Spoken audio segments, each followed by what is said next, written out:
It was just another busy day at the restaurant when she walked in. A poised, confident black woman dressed in business attire.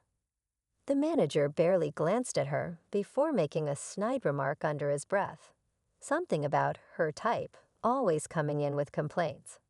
The staff exchanged uneasy glances, but he waved them off, his tone dripping with arrogance. Little did he know, she wasn't just any customer. As she quietly observed the place, jotting down notes, the tension began to rise. The manager's dismissive attitude grew louder, mocking her presence to anyone who would listen. But when she calmly asked to see him in his office, the color drained from his face. That's when the tables turned, because she wasn't there for a meal. She was the lead inspector, sent to review their license. And his behavior, let's just say it was about to cost him more than he ever imagined. The manager hesitated, but reluctantly led her to his office, trying to mask his unease with a forced smile. As they walked through the dining area, customers watched curiously, sensing something unusual was happening. The staff whispered nervously among themselves, unsure of who this woman really was and why she commanded such quiet authority. Once inside the cramped office, she placed her notebook on the desk and calmly introduced herself as the lead inspector from the state licensing board. The manager's smug demeanor evaporated instantly. His mind raced as he remembered his earlier comments and behavior. He stammered out an apology, but she simply raised a hand to stop him.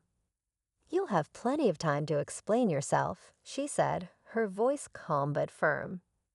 "Right now, I need to know why your kitchen staff is working without proper safety equipment." Her questions came sharp and direct, leaving him fumbling for answers. The manager's face turned pale as the inspector flipped open her notebook, revealing a list of concerns she had quietly noted during her visit. She pointed to specific issues: improperly stored food, expired cleaning supplies, and a lack of training evident among the staff. Each observation hit him like a hammer, and the weight of her questions grew heavier with every passing second.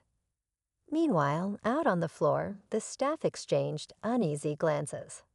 Whispers spread quickly as they pieced together who she was and why the manager's mood had shifted so dramatically. Some felt a quiet sense of justice. Finally, someone was holding him accountable. Back in the office, the manager tried to regain control, claiming it was a busy week and promising to fix everything. But the inspector wasn't buying it. Her steady gaze made it clear she'd seen this routine before. "I'm not here for promises," she said. "I'm here for answers." The manager's face turned pale as the inspector flipped open her notebook, revealing a list of concerns she had quietly noted during her visit. She pointed to specific issues: improperly stored food, expired cleaning supplies, and a lack of training evident among the staff. Each observation hit him like a hammer, and the weight of her questions grew heavier with every passing second. Meanwhile, out on the floor, the staff exchanged uneasy glances. Whispers spread quickly as they pieced together who she was and why the manager's mood had shifted so dramatically. Some felt a quiet sense of justice. Finally, someone was holding him accountable. Back in the office, the manager tried to regain control, claiming it was a busy week and promising to fix everything. But the inspector wasn't buying it. Her steady gaze made it clear she'd seen this routine before. "I'm not here for promises," she said. "I'm here for answers."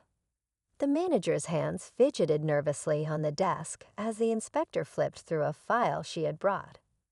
"It's not just what I've seen today," she said, her tone calm but heavy with authority. "Your establishment has been flagged for multiple complaints over the past 6 months. Care to explain why none of these issues have been addressed?" Beads of sweat formed on his forehead. He stammered, trying to spin excuses about being short-staffed and overwhelmed, but the inspector wasn't moved. "Short-staffed doesn't explain the state of your storage room, or why your employees aren't trained in basic safety protocols, she said sharply. Outside the office, the staff huddled near the kitchen, pretending to work but straining to hear the conversation. The air was thick with tension. They all knew the truth. This wasn't just about the restaurant's condition. It was about the manager's behavior. And as the inspector pressed him further, his facade began to crumble. The inspector leaned forward, her calm demeanor unwavering. "There's something else," she said, sliding a document across the desk. The manager froze as he recognized it, a detailed report showing payroll discrepancies. "I've spoken with some of your employees," she continued. "Several have reported unpaid overtime and deductions that weren't explained. Care to comment?" The manager's mouth opened, but no words came out. The staff outside exchanged nervous glances, now fully aware they were at the center of something much bigger. Whispers turned into quiet murmurs of agreement as they recounted their own experiences. Some had been too afraid to speak up before, but the inspector's presence emboldened them. Back in the office, the manager's mask of confidence shattered.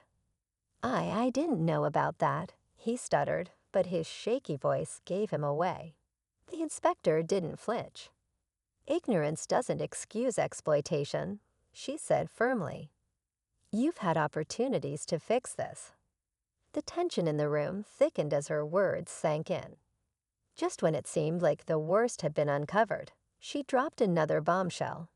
"And now," she said, looking directly at him, "we need to talk about your behavior today. Everything has been documented." The manager sat frozen, realizing there was no way to talk himself out of the situation. The inspector rose from her seat, her notebook in hand. "You've shown a blatant disregard for your staff, your customers, and basic regulations," she said, her tone sharp but professional.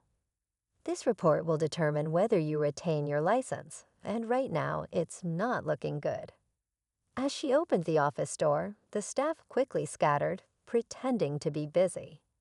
She turned back to the manager. "I'll be interviewing your team next. Let's see what they have to say." He tried to protest, but she held up her hand. "Save it," she said firmly. "Your actions speak louder than your words." The staff, emboldened by her presence, didn't hold back when she spoke with them. They shared stories of mistreatment, unpaid wages, and unsafe working conditions. Just as the inspector prepared to leave, she addressed the team one final time. "Change is coming," she said, giving them a reassuring nod. But as she walked out, she paused at the door and turned back to the manager. "One more thing," she said. "Your owner will be hearing about today, and I'll make sure they know how you represent their business." His face turned ashen, and the staff exchanged stunned looks. For the first time, they saw real accountability in action. In the weeks that followed, the restaurant underwent a dramatic transformation. The inspector's report had prompted immediate action from the owner, who was shocked by the findings. The manager was swiftly replaced, and a new leadership team came in, prioritizing safety, fairness, and respect for the staff. The employees, once too afraid to speak up, found their voices. They saw improvements in their working conditions and finally received the pay they were owed. Customers noticed the changes too: a cleaner space, happier staff, and a renewed energy that made the restaurant feel welcoming again. For the inspector, it was just another day on the job. As she drove away that afternoon, she felt a quiet satisfaction, knowing her work had made a difference. The manager's arrogance had cost him his position, but for the employees and the business, it was the beginning of a much-needed fresh start. Justice had been served.